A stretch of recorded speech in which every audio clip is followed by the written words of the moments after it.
चलो चलो जो नामदान के लिए आए हुए हैं वो लोग तो जल्दी से हो रहे हैं।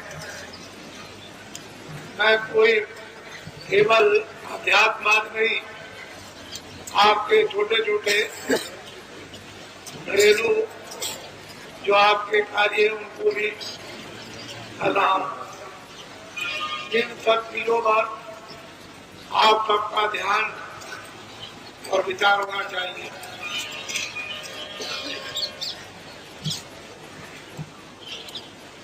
आप उसी भूमि पर रहते हो, उसी पर मुसलमान रहते हैं, उसी पर ईसाई रहते हैं और उसी पर सिख रहते हैं। लेकिन जब अपने यहाँ शादी विवाह होने को होता है उस समय मुसलमानों के यहाँ नहीं। जब आपके यहाँ समाप्त हो जाएगा तो मुसलमानों के यहाँ शुरू होगा। आप कहते हो कि हमारे यहाँ शादी की लगन नहीं है और मुसलमान कहते हैं कि हमारे यहाँ शादी की लगन है। जमीन एक है, वायुमंडल एक है, गांव और शहर एक है, आप एक ही जगह रहते हो। एक कहता है कि नहीं और दूसरा कहता है कि है।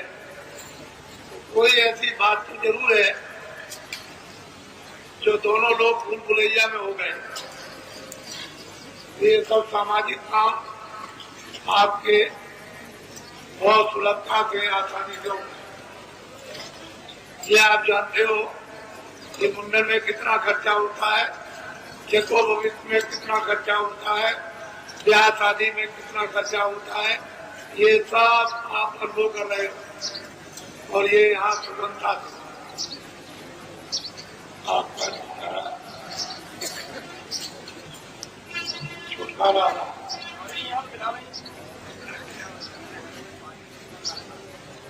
चलो चलो जल्दी से, जिनको नामदान लेना है वो जल्दी से जल्दी आ जाओ। पीछे छूट जाओगे तो फिर रह जाओगे आप।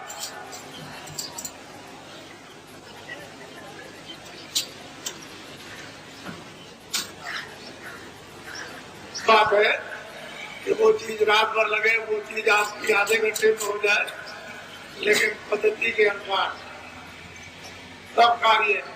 और हमारे यहाँ तो ये कहा गया कि महात्माओं के यहाँ बधाई मतलब शुभ मुहूर्त माना जाता है। उसके और पूजा के लिए हमेशा शुभ मुहूर्त है और कोई दिन बाकी नहीं, हमेशा शुभ मुहूर्त लगा हुआ है पूजा के लिए। भगवान के भजन के लिए एक मिनट भी खाली नहीं। तो जहाँ पर शुद्धि है और शुभ मुहूर्त है वहाँ उसके लिए क्या सोचना, कुछ नहीं। बखेड़े खड़े मत करो अपने आप, बच गए हो अपने आप उलझ जाओगे। दोनों काम आप कर सकते हो, उलझ भी सकते हो, सुलझ भी सकते हो। चलो चलो जल्दी से बच्चों, देर मत करो, जल्दी से आ जाओ।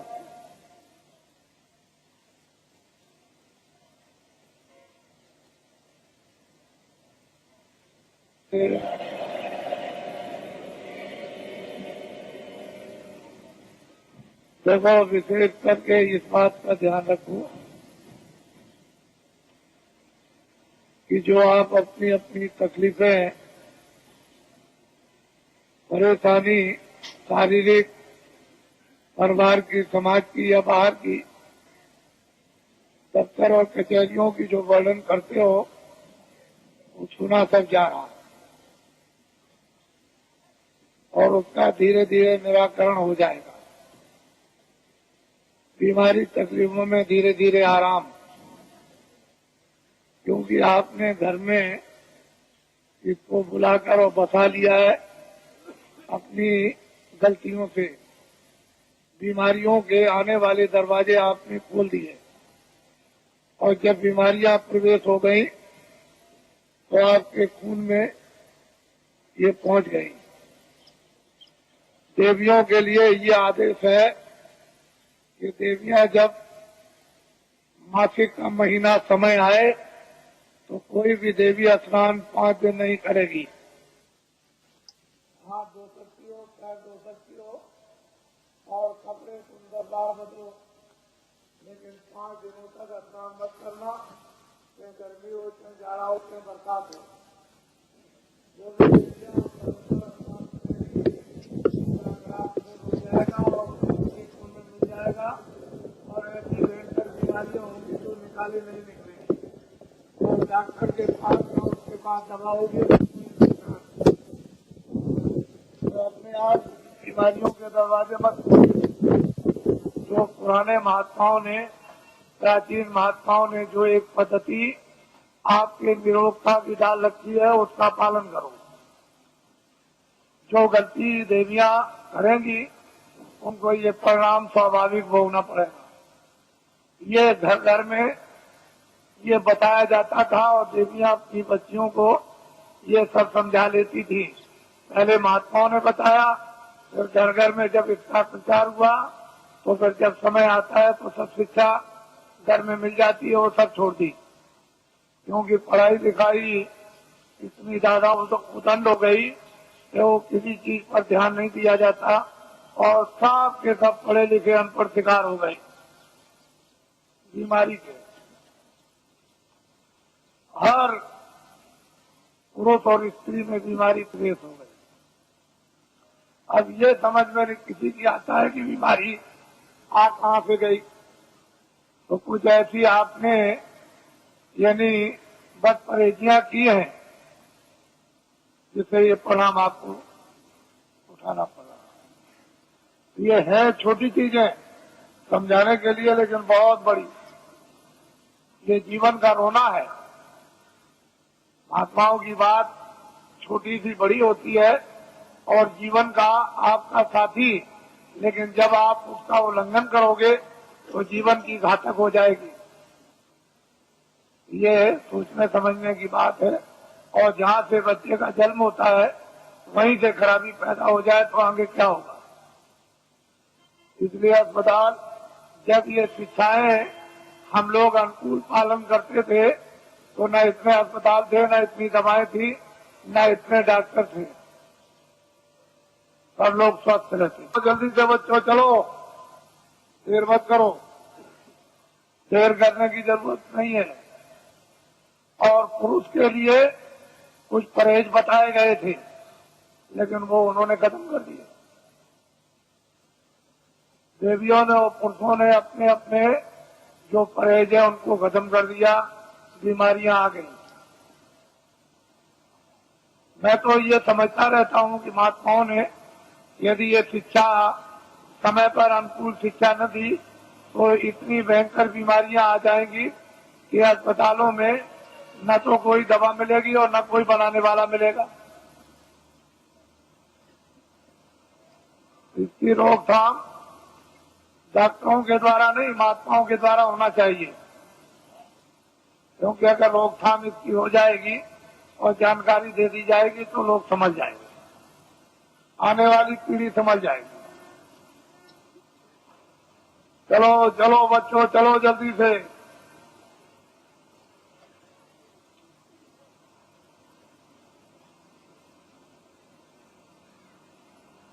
कोर्ट कचहरी में जाते हो इतना ध्यान रखना चाहिए कि रामायण भी है और गीता भी है और भागवत भी है, मंदिर भी है, मस्जिद भी है और गिरजाघर भी है और ग्रंथ साहब भी है। तो कम से कम इतना इखलाक और इतना विचार तो होना चाहिए कि क्या सत्य है, क्या सत्य है, हम कितना इसमें झूठ बना रहे और कितना इसमें सत्य है और कितना हम धोखा दे रहे। थोड़ा बहुत तो विचार कर कम करना चाहिए।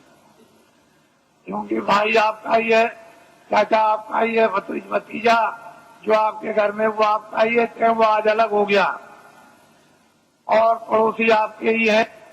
लेकिन जब आप अपनी इतनी कटुता अज्ञानता बरतोगे तो फिर रामायण क्या करेगी, गीता क्या करेगी। इसको आप साक्षी बनाओगे तो लोग भी गया, पर लोग भी गया तो थोड़ा कम करो, थोड़ा ढीला करो और दया के स्थान पर पहुंचो। जहाँ कुछ दया मिलेगी उसमें आपको बल मिलेगा, शक्ति मिलेगी, ज्ञान मिलेगा, उसमें हिम्मत आएगी और साथ आएगा। अपने पर और भगवान पर विश्वास करोगे लेकिन जब सब तरह से दुर्बल कमजोर हो जाओगे तो क्या करोगे? थोड़ा सा तो कुछ होना चाहिए। मनुष्य में मनुष्यता के तो अंकुश होना चाहिए। अगर ये बुद्धि के अंकुश मनुष्यता के नहीं रहेंगे विचार के, बहुत मुश्किल होगा। तो आज जो देखने को आ रहा तीर्थ तो अलग है, मंदिर अलग हो गया, मानकाओं कुछ भी, इबादत अलग, लेकिन कचहरियों में तीर्थ बन गया। सुबह से आकर के शाम तक तीर्थों की तरह से जमघट रहता है, पता नहीं किस चीज में स्नान कर रहे हो। यह हालत है। उसका परिणाम यह है कि कर्मचारी अधिकारियों को भी मुसीबत, 1 मिनट की फुर्सत नहीं, तो वो भी परेशान, तुम भी परेशान, सारा का सारा माहौल परेशान। घर के काम भी गए और वो समय की बर्बादी और धन की बर्बादी अलग। कमाओगे नहीं तो खर्चा कहां से करोगे? तो सब चीजों का एक मूल, एक विचार और उसकी एक दवा जब बन जाएगी और उस दवा का सेवन करोगे तो एक ही दवे से सब आपके शिकार हो जाएंगे। लेकिन वो चीज सब महात्माओं से मिलेगी और जगह नहीं। चलो चलो बच्चों, जल्दी से जो नामदान के लिए आए वो जल्दी आ जाओ।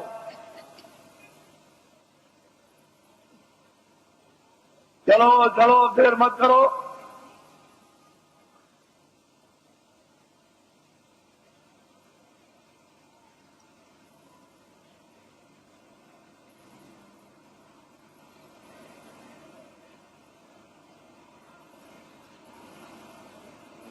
बोलो जय गुरुदेव,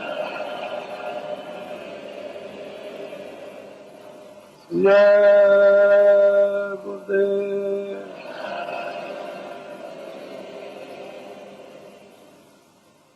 जय गुरुदेव।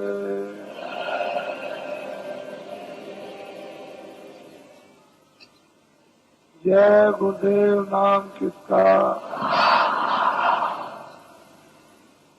जय गुरुदेव नाम किसका, जय गुरुदेव नाम किसका, जय गुरुदेव नाम किसका, जय गुरुदेव नाम किसका।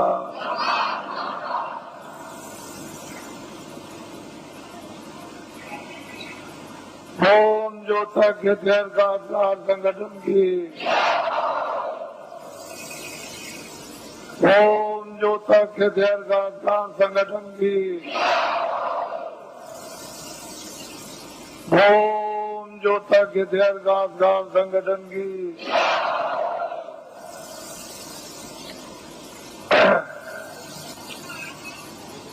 ये दिन और समय जो आपको मिले हैं वो आपके लिए एक सौभाग्य और अति कॉमन घड़ी है। जीवन में इस तरह का समय मिला नहीं सकता। जो समय मिल गया उसका हम सब लोग लाभ ही प्राप्त करें। एक ऐसा छोटा मोटा एक सेवा का स्थान आप सबको प्राप्त हुआ जहाँ सब तरह की सेवाएं होती है। सामाजिक कोई व्यवस्था तोड़ना फोड़ना नहीं, न पुरानी बिगाड़ना, नई बनाना। जो जो व्यवस्थाएं प्राचीन काल से ऋषि मुनि महात्माओं ने आपको निर्धारित करके उस पर स्थापित कर दिया, उसी के अनुकूल जो थोड़ी बहुत गंदगी और उसमें व्यवहारिक अज्ञानता आ गई, उसी का शुद्धिकरण करा दीजिए। बस अपनी अपनी जगह पर आ जाओगे। कुछ नया बनेगा नहीं, कुछ पुराना बिगड़ेगा नहीं। और इसमें किसी को कोई परेशानी उठानी नहीं पड़ेगी। नए बनाने में परेशानी, पुराने बिगाड़ने में परेशानी। तो ये मुसीबत कौन मोले? ना आपके पास समय, ना आपके पास शक्ति, न मेरे पास समय, तो मैं ऐसा काम क्यों करूं? वो काम कर दिया जाए जिसमें छुट्टी हो जाए और सब लोग उसी डरवे डांटे पर आ जाए। और जो व्यवहारिक जैसे जन्म होता है, परवरिश होती है और अंत में उसकी प्रलय हो जाती है, उसी तरह का। अब जन्म तो आपका हो गया और परवरिश हो गई, तो अब आपको क्या करना है ये जानकारी आपको होना चाहिए। क्या क्या दायित्व तो आपको अपने गृहस्थ आश्रम में प्रवेश होने के बाद पूरे करने हैं, ये जानकारी हो जाए। और इसी आश्रम में जब आप प्रवेश हो जाओगे तो उसी समय काल के अंतर्गत आपको क्या क्या करना अपने आत्मा के लिए, जिससे शरीर का और अपनी जीवात्मा का दोनों काम हो जाए। ये भी, इसका भी पूरा पालन पोषण और निरोगता और इसी में रहकर के जीवात्मा का जागरण और ज्ञान, साथ ही साथ मौत मरने के पहले मुक्ति और मोक्ष। यदि आपने ये काम गृहस्थ आश्रम में इसी समय के अंतर्गत आपने इसके लिए भी थोड़ा समय बचा लिया। खत्म होने की क्रिया तो सबने की है और सब लोग लोभ लालच में फंस करके और देर को उसको स्वाहा करना चाहते थे, लेकिन प्रभु को इसलिए बचाना अनिवार्य है। युग युग समय समय पर पड़ता है कि कर्म क्षेत्र भूमि है, यहाँ अधिकार कर्म करने का मिला। फिर इन्हीं कर्मों से प्रारब्ध बनेगी, आगे का भोग मिलेगा। भोग जब मिल जाएगा तो उसको भोग लो और उसी भोग के साथ साथ कोई और नया कर्म कर लो तो आगे का मिल जाएगा। और उसी के साथ साथ अगर आपने अपने आप को जगा लिया तो भोग भी भोग लोगे और इससे इसलिए छुटकारा पा जाओगे कि आगे कोई ऐसा कर्म आपके पास नहीं होगा जो दोबारा प्रारब्ध हो जाए तो आप निवृत्त हो जाओगे, कल्याण हो जाएगा। तो ये औषधि जड़ी महात्माओं के पास जब दे देते हैं तो पुण्य को नहीं जमा होने देते और पाप को। इनमें से दोनों आगे जब जमा नहीं होंगे तो आगे जी प्रारब्ध नहीं बनेगी। जब प्रारब्ध नहीं बनेगी मनुष्य की 84 की नरकों की, तो फिर आगे तो छुटकारा जीव के लिए है ही, छूट जाएगा। पापी पुण्य की तो बेड़ी है, एक लोहे की बेड़ी और एक सोने की बेड़ी, लेकिन दोनों अगर बांध दिए जाए तो कोई काम नहीं। एक लोहे की बेड़ी और एक सोने की बेड़ी, लेकिन दोनों अगर बांध दिए जाए तो कोई काम नहीं कर सकता। दोनों बेड़ियों से छुटकारा हो जाए तो आत्मा, ये जीवात्मा न जल में न मरे। क्यों ये पीड़ा उठाए? तो इसकी जड़ी महात्माओं के पास है। और आप मनुष्य रूपी मंदिर में दोनों आंखों के पीछे आकर के जीवात्मा को उस समय पर बैठा दिया गया जब यहाँ वेदों में कोई भी विधान नहीं था। उस समय पर न कोई तपस्या करने के लिए भेजा गया था, सब तपस्वी थे, ज्ञान स्वरूप थे, बोध स्वरूप थे, सब कृतज्ञ थे, आदि से अंत तक सब जानते थे, सब त्रिकालदर्शी थे और सब मतलब भविष्य वक्ता। कोई मतलब ये ऐसे कार्य नहीं उसके लिए बंधे हुए थे कि जिससे उसके पास कोई गंदगी जमा हो या उसके पास कोई शुद्धि जमा हो। लेकिन बाद में जब ये विधान बन गया और विधान का वेदों के द्वारा डंडोरा पीट दिया गया और उससे अधिकार आपको देकर के ये भान करा दिया गया, ये अच्छा ये बुरा, ये पाप ये पुण्य है, और फिर जब आपने इसको किया तो फिर ये बंधन आपके लिए लगने लगा।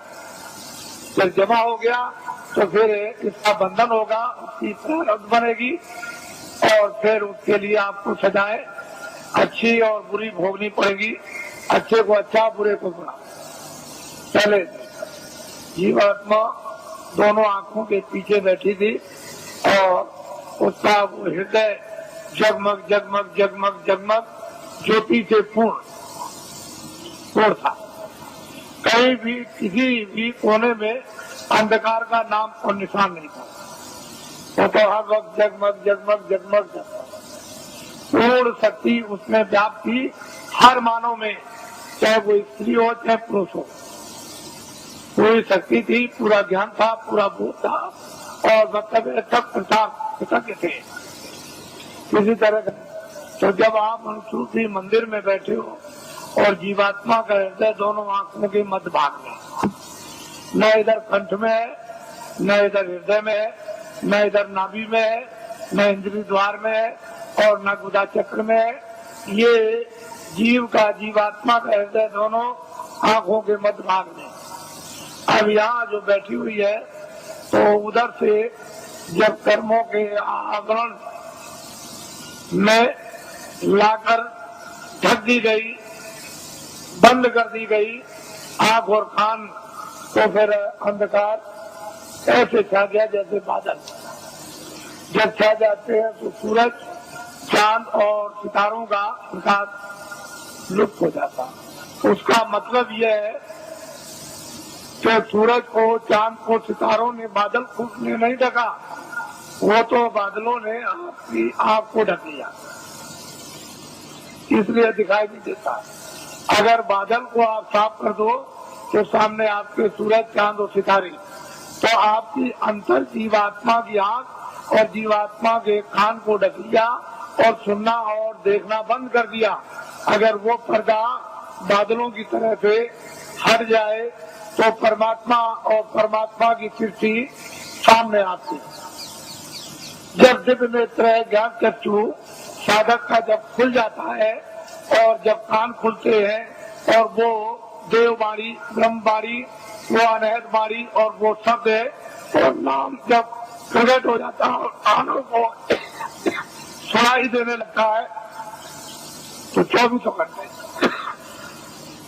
एक क्षण भी बंद नहीं होता। हर काम करते रहो, लिखते रहो, पढ़ते रहो, खेती करो, दुकान करो, कुछ भी काम करो, देवियां खाना बनाए, घर का काम करे, बच्चों की सेवा, 24 घंटे सुनाई देता। ऐसा रस, एक रस बरसने लगता और 24 घंटे चेतना है। सोते में भी बरसता, वहाँ भी चेतना है और वो तंद्रा अवस्था में सो लेता है।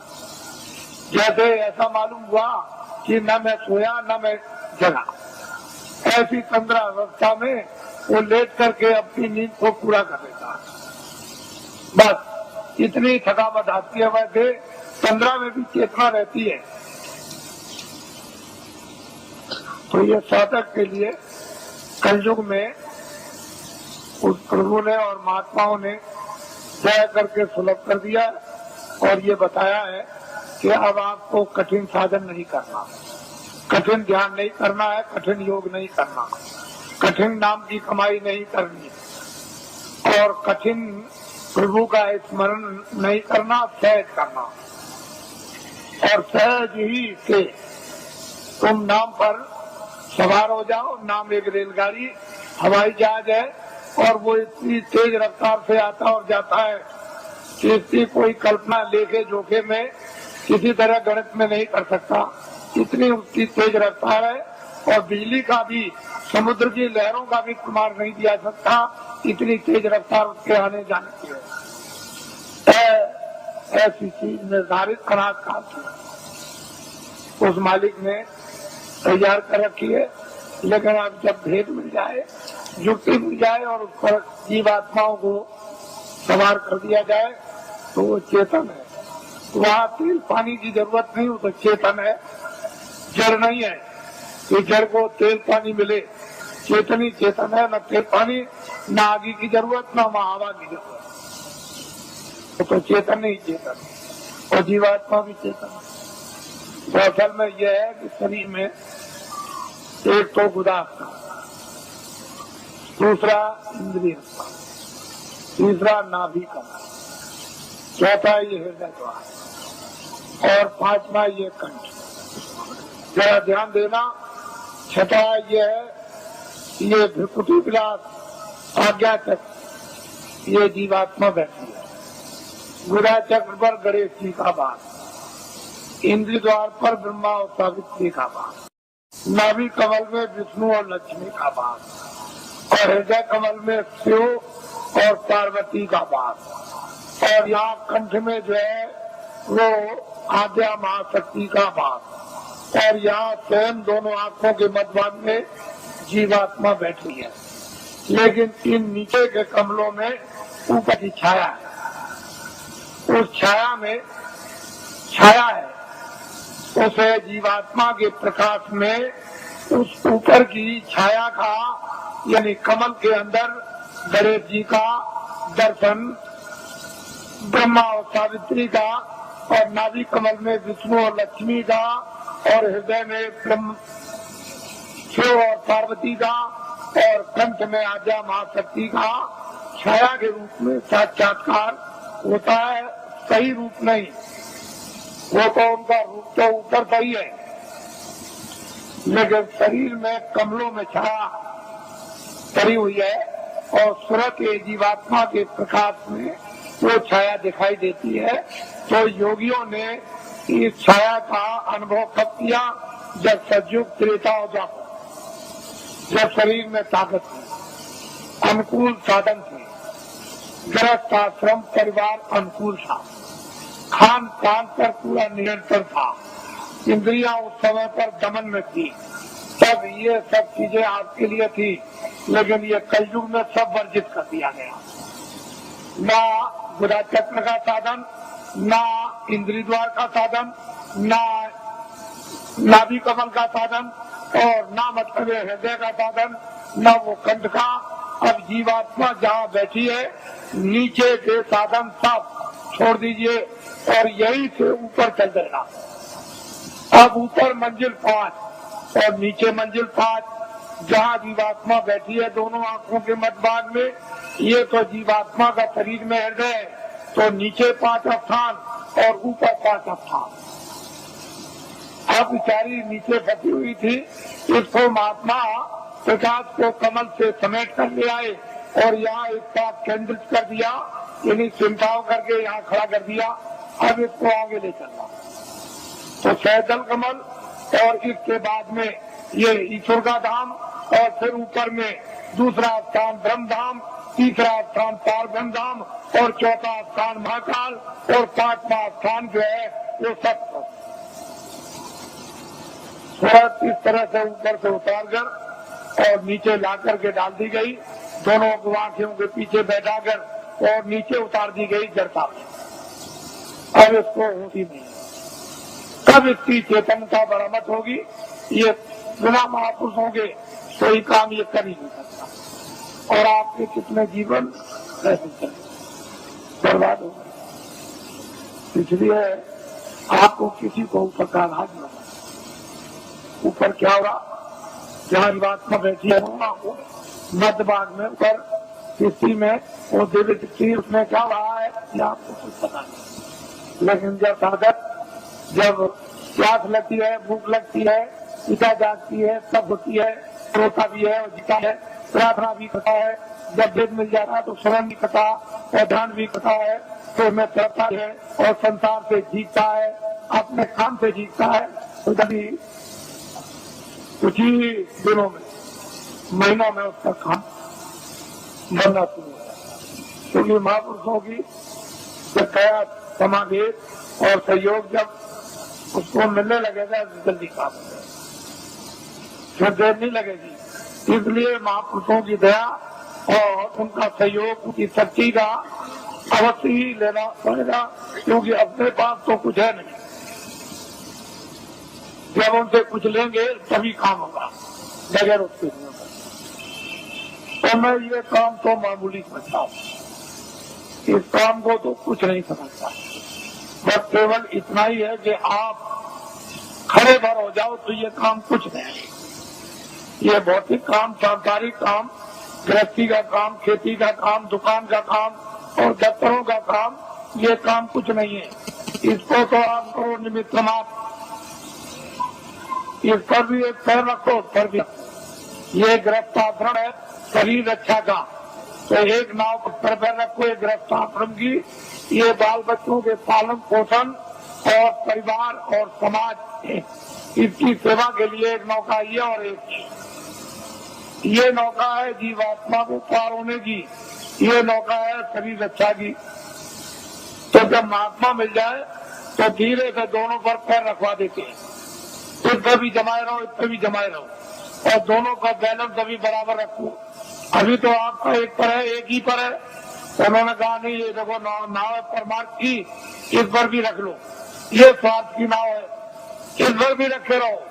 इस पर तो धीरे धीरे अपने उपदेश के द्वारा और दया के द्वारा और शक्ति के द्वारा धीरे धीरे वो जो स्वार्थ की नाव है सांसारिक, उसका जरा सा पैर का हल्कापन और परमार्थ पर जरा वजन ला दिया। जब आपकी स्वाभाविक जरा होने लगी, अच्छा इन्हें इच्छा नहीं, अरुचि होने लगी, तो धीरे धीरे धीरे धीरे उस पर जमा होने लगा। शरीर की ताकत का एक पर जमा हो। अब वो इस तरह का आपका हो जाएगा कि इस पर तो जमा हो गया और ये निमित्त मात्र रह गई। तो जब तक रहो तब तक ये निमित्त मात्र बस लीजिए, तो ये अंदर में उस पर जमाव कर लो, और ये तुम्हारा इसको बिगाड़ना नहीं। तो इसलिए हमने तो कोई ऐसा काम रखा नहीं है कि आपको गृहस्थाश्रम का कोई काम बंद करना है। अपने करो, खाना खाओ, खेती करो, दुकान करो, दफ्तर करो, बच्चों की सेवा करो, आए गए का सत्कार करो, और जो भी रस्म रिवाज उसको भी करो, ये सब करो। हमने सब प्रकार रखे, किसी काम को बंद नहीं किया। और ये है परमात्मा।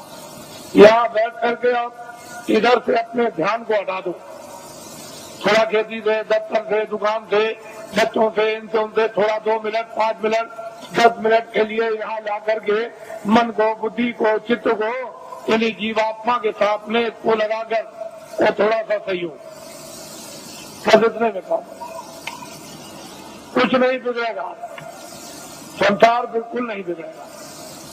और परमात्मा जैसे आप यहाँ से दरवाजा खोल करके चल पड़े, बस चलने वाली बात। अगर एक कदम भी बढ़ गया तो फिर रुकने वाला नहीं, दूसरा कदम जरूर उठ जाएगा। तो चाली इस तरह की है जीवात्मा की कि जैसे ही एक कदम बढ़ा वह दूसरा परमात्मा। तो इसलिए आपको ये भेद है, अभी कुछ नहीं मालूम कि ऊपर क्या है नीचे क्या है, ये कुछ नहीं है। साधक लोग क्या देखते हैं, क्या पाते हैं, क्या अनुभव करते हैं, क्या आनंद और शक्ति उनको मिलती है, अब ये तो बताने का आपको आदेश नहीं है। वैसे तो ये बता सकते हैं, लेकिन मैं ये नहीं चाहता हूँ कि आपको बताकर साधकों का नुकसान हो जाए। साधक अपनी चीज भी रखे और आपको कुछ समझा बुझा भी दें, इनका कोई नुकसान ना हो, आपका फायदा हो जाए। असल में चीज यह है कि गोपनीय राज ये साधक नहीं बताते, न बताएंगे तो इनसे तो कुछ आपको मिलेगा नहीं। लेकिन जब घेर घार करके यहाँ ले आएंगे तो फिर यहाँ सब कुछ आपको मिल जाएगा। बस ये समझ लो कि आपके पक्के साथी है, ऐसा मत समझो ये किसी बुराई की तरफ ये ध्यान नहीं देते हैं, ये अच्छाई की तरफ ध्यान देते हैं। इनका लक्ष्य है कि बुराई छूट जाए और अच्छाई में प्रवेश हो जाए। वैसे तो बुराई को बुराई आप भी घर में मानते हो, उससे आप भी दुखित हो जाते हो कि ये बुरा है। तो दूसरा अगर आपको ये कह दे कि ये बुरा है तो वो जानता है इसलिए कहता बुरा, आप जानते हो तो आप कहते हो बुरा। तो बुराई ही है और अच्छाई अच्छाई, इसलिए बुराई की तरफ ध्यान नहीं देते। ये तो चाहते हैं कि बुराई हट जाएगी, अच्छाई आएगी, ये लगता है। तो ये पक्के आपके साथी यानी दोस्त सहयोगी, इनको अपना समझना चाहिए और असली जगह पर पहुंचा दे। इससे बड़ा परोपकारी कौन हो सकता है। तो ये सब चीजें सामाजिक यानी दोस्त सहयोगी, इनको अपना समझना चाहिए और असली जगह पर पहुंचा दे। इससे बड़ा परोपकारी कौन हो सकता है। तो ये सब चीजें सामाजिक लेकर के चली जा रही है, इनसे अलग थलग आपको नहीं किया जा रहा। तो मैं आपकी जो व्यवस्था योजना है उसको पूरा बना करके तैयार कर चुका हूँ और बस यह है कि जैसे ही अपनी जगह पर आप खड़े हो गए वैसे ही योजना आपके सामने रख दी जाएगी। और जब वो चक्र योजना के अंतर्गत जब आप प्रवेश हो जाओगे तो सारा का सारा गुण उसका ज्ञान और राज आपको समझ, फिर उसके लिए कोई किसी को परेशानी नहीं होगी। अब यह है कि न जानने के कारण तो सारा संसारी सूल है, गृहस्थाश्रम बेकार है, काम बेकार है। और जान लिया तो गृहस्थाश्रम अपनी जगह, काम भी अपनी जगह हो जाए। तो हमने जो आपको बताया, क्योंकि आपको अभी आदेश दूंगा आपको अभी कि आपको मतलब ये जाना है, तो भूमि जोतक हितैषी काश्तकारों का तो देश में अभियान चल रहा, साथ ही साथ कर्मचारी अधिकारियों का कार्यक्रम चल रहा, साथ ही साथ में सेठ साहूकार दुकानदार और उद्योगपतियों का भी कार्यक्रम इसी के साथ साथ चल रहा और साथ ही साथ यानी छात्रों का भी कार्यक्रम चल रहा। मैं तो ये समझता हूँ कि इसमें सब आ जाएंगे। छात्रों में सबके छात्र आ गए, दुकानदारों में सब जातियों के दुकानदार और सेठ साहूकार उद्योगपति आ गए और कर्मचारियों में सब दफ्तरों के यानी कर्मचारी सभी जातियों के आ गए और भूमि जोतक हितैषी काश्तकारों में सब कौमों के भूमि जोतक और हितैषी काश्तकार आ गए। तो चारी जातियों का बंटवारा कर लीजिए। मैं ध्यान दे जाता हूँ कि जरा इनके बारे में भी सोचा जाए।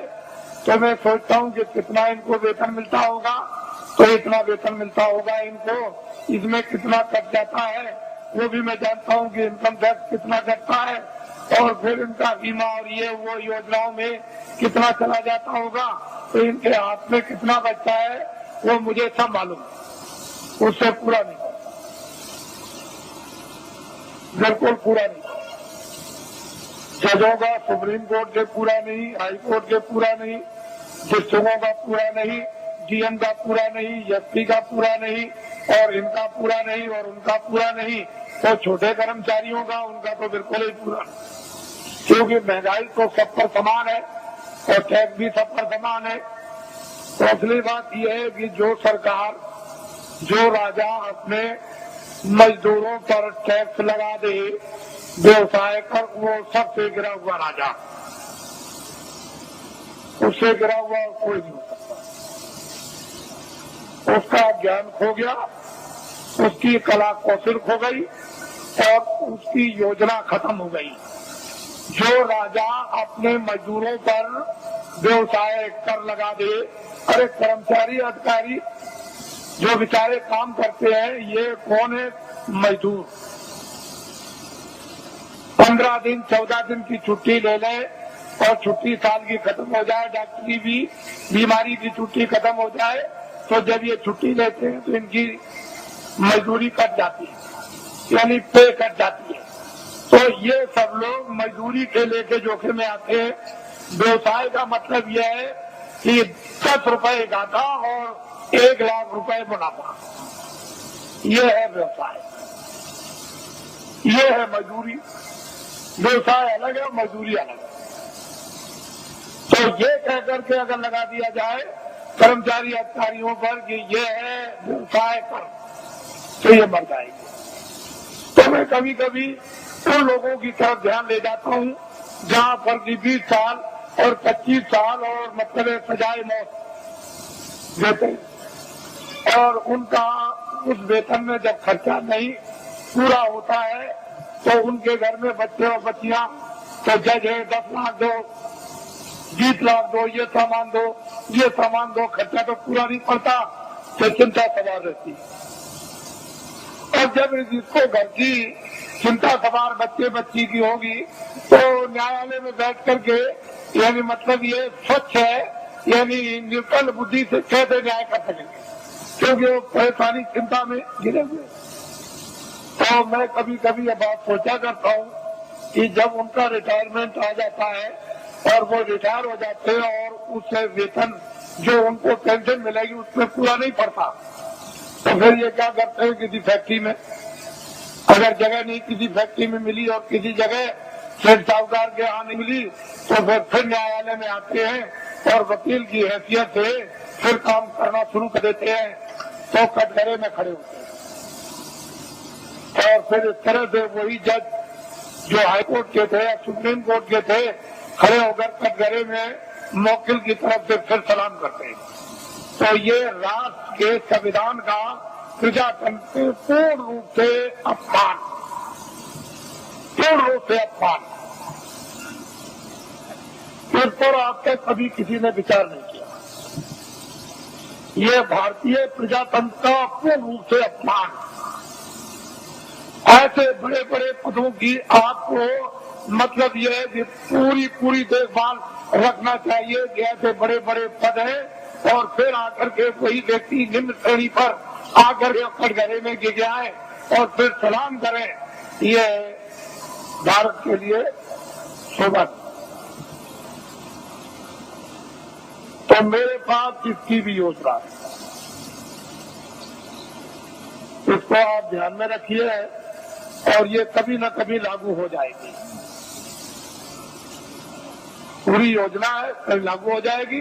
मैं इतना ही विश्वास आपको दिलाना चाहता हूँ कि कर्मचारी अधिकारियों का काम हो जाएगा, मासिक वेतन इनका पूरा सुविधा इनको मिलेगी, टैक्स महंगाई कम हो जाएंगे और पूरी सुविधा मासिक वेतन बचेगा। छात्रों को काम नौकरी बिना ढूंढे हुए मिलेगी और भूमि जोतकों का सारा 40 सालों का सरकारी कर्जा में ब्याज के माफ हो जाएगा और सेठ साहूकारों का काला धन सब का सब 100 वर्षों के लिए सफेद करवा दिया जाएगा। कोई जुल्म और कोई टैक्स नहीं लगेगा, एक नए पैसे का, और सब लाइसेंस खत्म करवा दिए जाएंगे। आपको ये धन कहाँ से आएगा? मैं इतना ही आपको बताऊंगा कि भारत में धन की कोई कमी नहीं रहेगी। और आपको क्या चाहिए? धन की कोई कमी नहीं। आप लोग बेइज्जत बदस्तूर सम्मान के साथ खेती करो, दुकान करो, दफ्तर का काम करो, क्यों ये सब जगह झंझट में फंसते हो? धन की कोई कमी नहीं रहेगी। लेकिन वर्तमान में अंधेरा, उजाला, ये सब चीजें जो ये सूक्ष्म संकेत में आपको दी जा रही, इसके साथ बहुत गहरा मसाला है। या गहरा भंडार का हो या गहरा ज्ञान का हो, कोई ऐसी चीज है जो वास्तव में, और समय आने पर सब इस पर आकर के सब के सब एकदम खड़े हो जाएंगे, अपने काम में लगे रहो। देखो ईश्वर का चमत्कार, अरे खुदा की खुदाइयत का करिश्मा, जरा देखो, उसका इंतजार तो करना ही पड़ेगा। आप थोड़ा बहुत इंतजार नहीं करोगे तो आपको जस और नाम और कीर्ति तो आपको कैसे मिलेगी? फिर उसमें आप भागीदार कैसे बनोगे? तो इंतजार तो थोड़ा करना है। परिवर्तन का जब इतिहास बनता है तो इंतजार के साथ इतिहास बनता है। वैसे तो रावण मार दिया जाता, मरवा दिया जाता, महाभारत कहीं भी किसी कोने में बैठ के करवा दिया जाता, लेकिन मतलब है कि इंतजारी के साथ इतिहास नहीं बनता, इसके साथ इतिहास बनता। वैसे तो रावण मार दिया जाता, मरवा दिया जाता, महाभारत कहीं भी किसी कोने में बैठ के करवा दिया जाता, लेकिन मतलब है कि इंतजारी के साथ इतिहास नहीं बनता। इतिहास तब बनता है इंतजारी के साथ, काम के साथ। काम जो है वो इंतजारी है और कोई बात नहीं। तो मैं नामदान दूंगा आपको, क्योंकि ये भी इच्छा लेकर आए कि चलो आज जल्दी पहुंचे। कल ही आ गए थे, समय ज्यादा हो गया था, तो कल मैं नामदान रात को नहीं दे सका, इसलिए कई ये काम रात को करने थे। तो अब आप नामदान विधवा ले दीजिए और ये संकल्प लेकर के यहाँ से जाइए कि चाहे मुझे 1 मिनट देना हो चाहे 2 मिनट, वैसे तो मैं आपसे 1 घंटे 24 घंटों में मांगता हूँ कि 1 घंटे आप 24 घंटे में रिजर्व कर लो अपना सबके सब, और उसमें 2 मिनट शाम को, 2 मिनट दोपहर को, 5 मिनट इससे और 5 मिनट अब, और जब भी आपको समय मिल जाए तो पूरे सब दिन भर के मिनट मिलाकर 1 घंटा जोड़ लो। 23 घंटे सबका घर के गृहस्थी के सोना ये वो सब ये आप इसमें लगा दीजिए। 1 घंटे में ये काम, और आप भगवान का आत्म जागृति का और भजन, और 23 घंटे अब इससे और सबका आपको करना। और फिर ये भी आपको बताया कि लेट से बैठ के खड़े हो गए कुर्सी पर, चारपाई पर, स्नान करो मत करो, जहाँ जिस समय मौका मिल जाए 2 मिनट उसकी मजबूरी मिल जाएगी, मेहनत की 4 मिनट 10-15 मिनट, तो आप नहीं कर सकोगे तो जम के खाओगे जूतियां। जम की जूतियों में इतने कांटे हैं, इतने तीखे उसकी धारा है, काटने की जूतियां जब पड़ती है, बड़े बड़े बादशाह चक्रवर्ती वहाँ आज भी पीटे जा रहे हैं आपको देखा। ऐसी जम की जूतियां है तो किसी को छोड़ता नहीं। तो आप लीजिए नामदान, इनको कहते हैं अरे गुरु मंत्र दे दीजिए, दीक्षा दे दीजिए और मतलब ये दे दीजिए, सब कुछ नहीं। कलयुग में नामदान, जीवात्मा दोनों आंखों के बीचों बीच में बैठी हुई उसका दान, वो क्या है? नाम दान, जीवात्मा का नाम दान, ये सर्वोपरि दान है, इससे बढ़ के कोई दान नहीं। तो नामदान लीजिए, और नामदान के साथ साथ में ये संकल्प बोलना है अपने मनी मन में, चिल्लाना नहीं, तो हम अपनी बुराई दे देंगे। जो हमारे पाप है मन से, आंखों से, कान से जो अंदर जमा है वो हम सब अर्पण करते हैं। ये तो दीजिए दान, और अच्छी चीज दीजिए आप। 10 मिनट सिमरन में, 10 मिनट ध्यान में और आधा घंटा भजन में, 50 मिनट में 10 मिनट और रह गए अभी। तो आपको ये जानना चाहिए कि आप 1 घंटा दे तो ये काम सुलभ सीधा अभी हो जाए। अब कहीं भी कोई बंधन नहीं है किसी तरह का भी, लेकिन बंधन किस बात का है कि 24 घंटे में आपको समय देना, ये तो बंधन है, बाकी बंधन नहीं है। ये जरूर बंधन है कि नशीली वस्तुएं आप सेवन मत करना, और जितना भी घी, दूध, फल और फ्रूट और अनाज है उसको दिन में 100 बार खाओ, लेकिन गंदी वस्तु खाना, ये ध्यान रखना। बाकी तुम दिन में 100 बार खाओ, हम मना करें तब आप खाओ। भजन करना है आपको जरूर, तो 24 घंटे में, उससे तो आपको छोड़ना नहीं है, बाकी 23 घंटे करके काम करो, इसलिए समय आपको देना। और जो भी आपको सुलभ समय मिले, सुबह दोपहर शाम को या आगे पीछे जब भी, उसको दीजिए आप तो जल्दी काम हो जाए। तो यह है ये शक्ति का प्रभाव, यानी उतार ऊपर से युगे युगे समय समय पर होता आया। आज की नई बात नहीं है, ये जब जरूरत पड़ी तब हुआ। तो ये चीज आपको नामदान, आप चार्ट वालों को ये जिम्मेदारी दी गई है, जो पहले के नामदानी की इनको लिखा देंगे और इनको भजन बताएंगे, ध्यान बताएंगे, सुमरन बताएंगे। जब कभी आगे पीछे नाम को भूल जाए, रूप को भूल जाए, तो आपका कर्तव्य दायित्व है कि इनको बताएं, और आपका ये कर्तव्य इनसे पूछ ले। लेकिन ऐसे व्यक्ति से मत पूछिएगा जो जानता ही नहीं, जिसको नामदान पता ही नहीं, उससे पूछने के वो क्या बताएगा।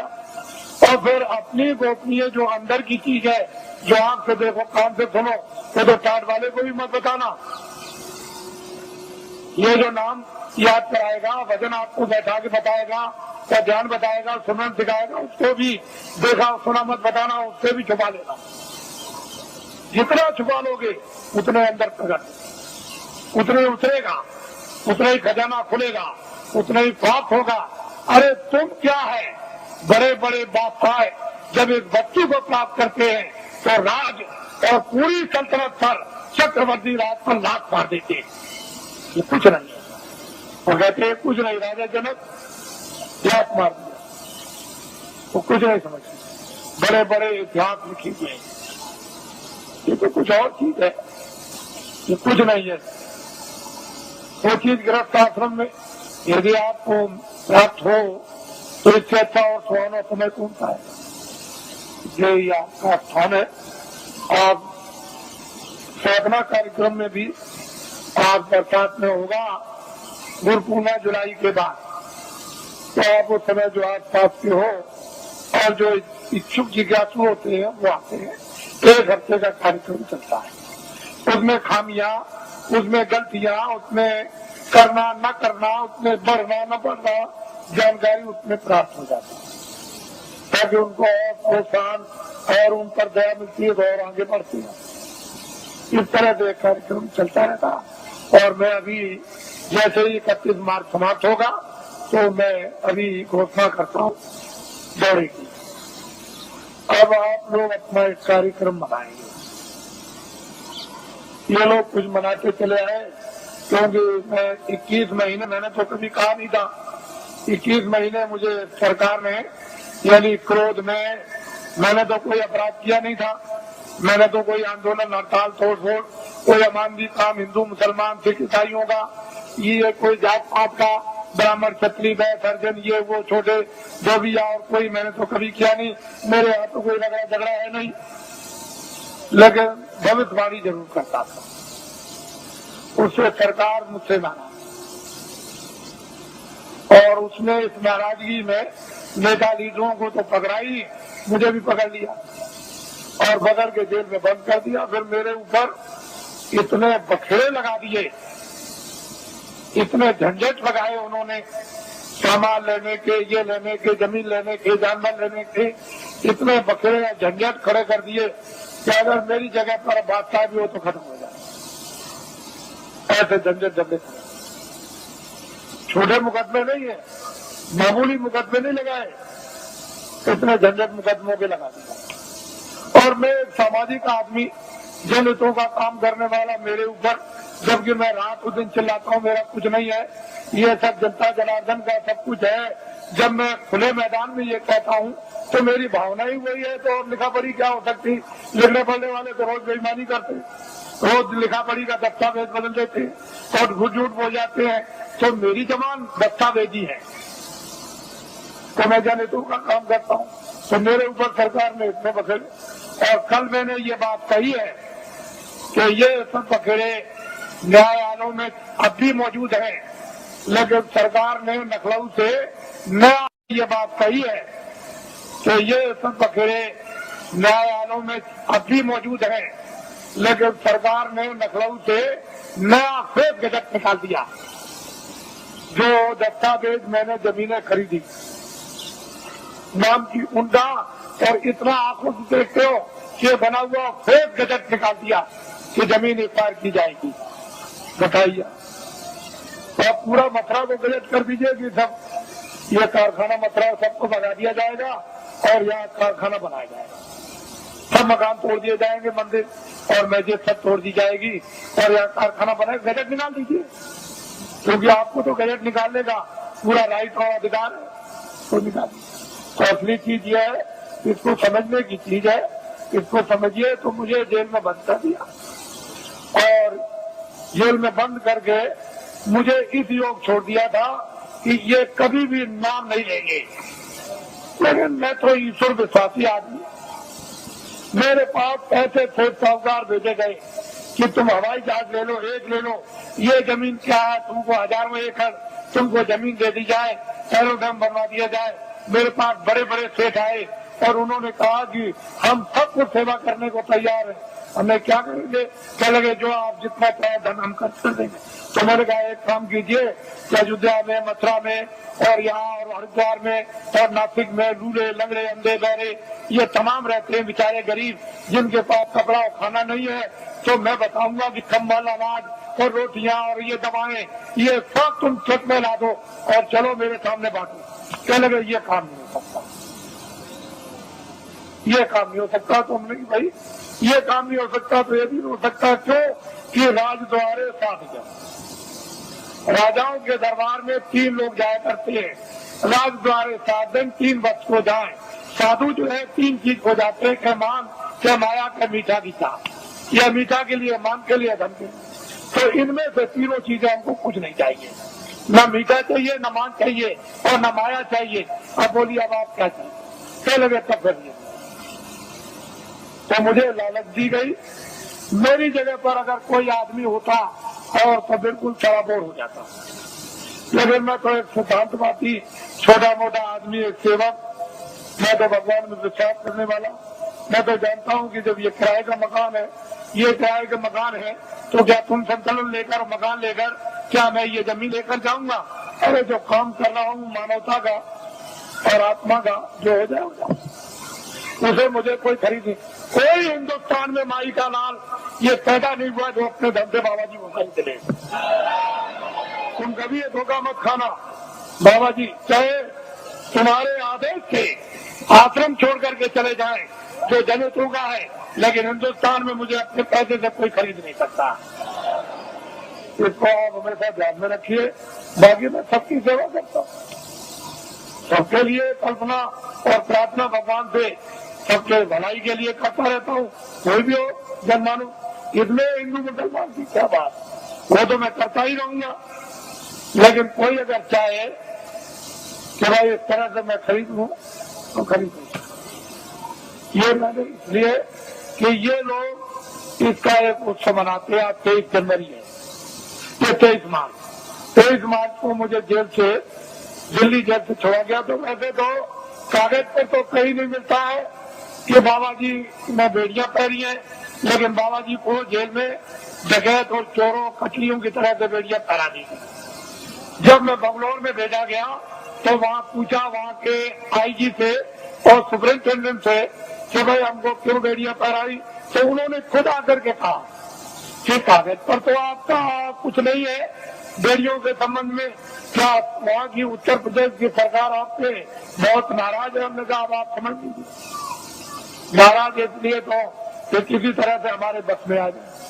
और बड़े बड़े अधिकारियों को भेजा जेल में। और भाई क्या करते हो, ये क्या है? जब 23 जनवरी को छोड़ दिया तो मुझे इस हालत में छोड़ा था कि बाबा जी मैं तो अपना धर्म उपदेश करेंगे, न कर्म उपदेश करेंगे, न बाहर जाएंगे और भाग जाएंगे, अब दोबारा नाम नहीं लेंगे। लेकिन अब तो मैंने इतना जनमत तैयार कर दिया कि किसी राजनीतिक पास और किसी धार्मिक के पास इतना जनमत देश में है ही नहीं, इतना जनमत नहीं है।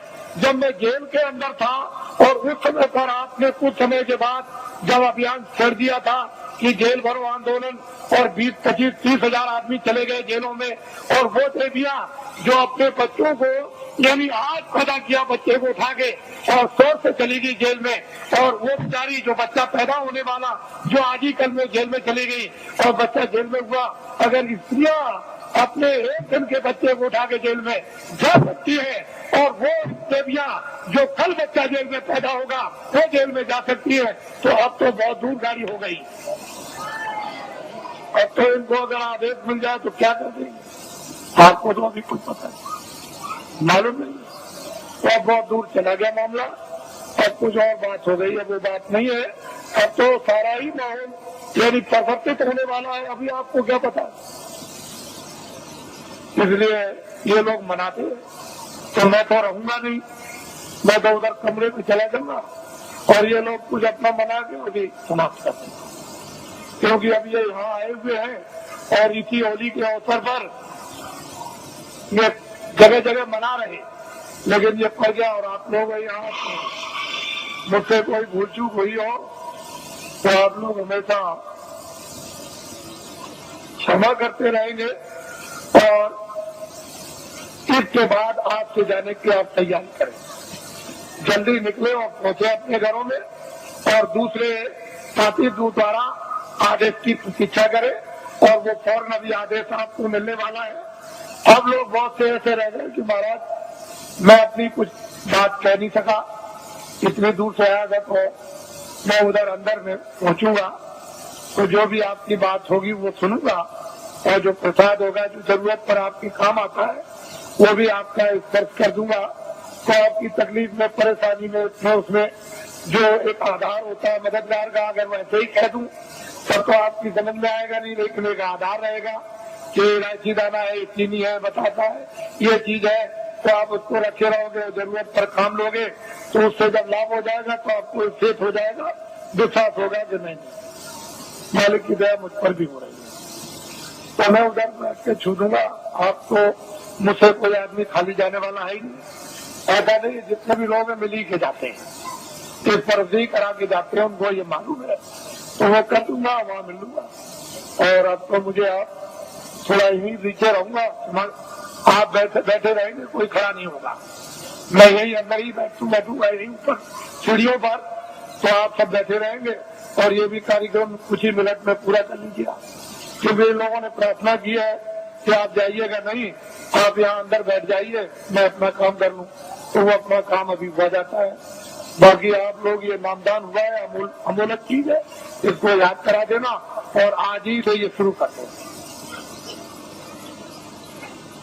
एक घड़ी आधी में पुनः तुलसी संगत आती हरे कोट आता, ये वस्तु ऐसी है आदि की, इसमें जरा भी ढील करनी नहीं करनी, न क्षणों की ढील करनी, ना एक मिनट, इसको करना है। जय गुरुदेव, जय गुरुदेव, जय गुरुदेव।